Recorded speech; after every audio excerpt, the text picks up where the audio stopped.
достар, адам өміріндегі ең маңызды нәрсе ол мамандық таңдау. Ендеше бүгін біз кітапханашы мамандығының қыр-сырын білетін боламыз. Ендеше кеттік. Әр кітап өзінше жұмбақ, іші тола білім мен сыр. Кітап оқу арқылы біздің ойлау жүйеміз өзгеріп, сөздік қорымыз артып, сөйлеу мәдениетіміз өсері анық. Кешегі кезеңде кітапханаға барғанда, карточка арқылы жазылып, өзімізге қажетті кітапты сөреден іздеп білімімізді толықтырдық.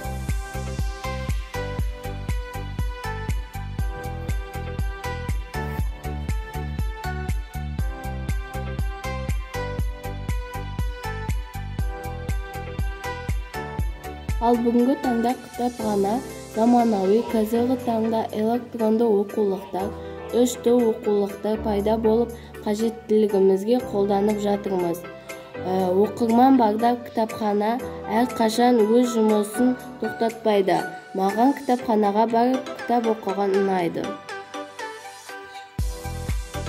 Білім кітапта. Қазіргі таңда балалардың көбісі компьютерде отырады. Сондықтан болашақта кітап оқығандар компьютерде отырғандарды басқарады. Нұрсұлтан Назарбаев.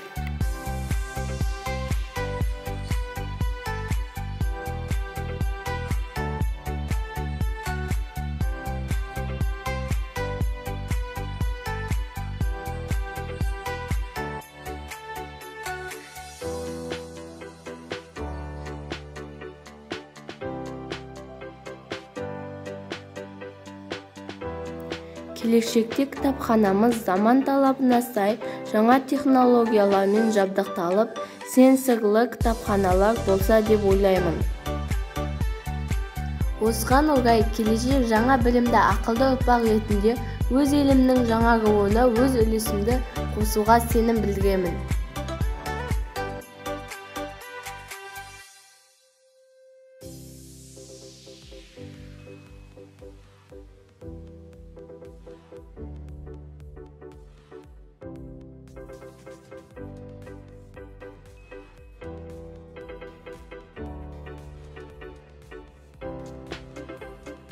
Қожақұлов ағамыз айтқандай, кітап өмір ұстазы.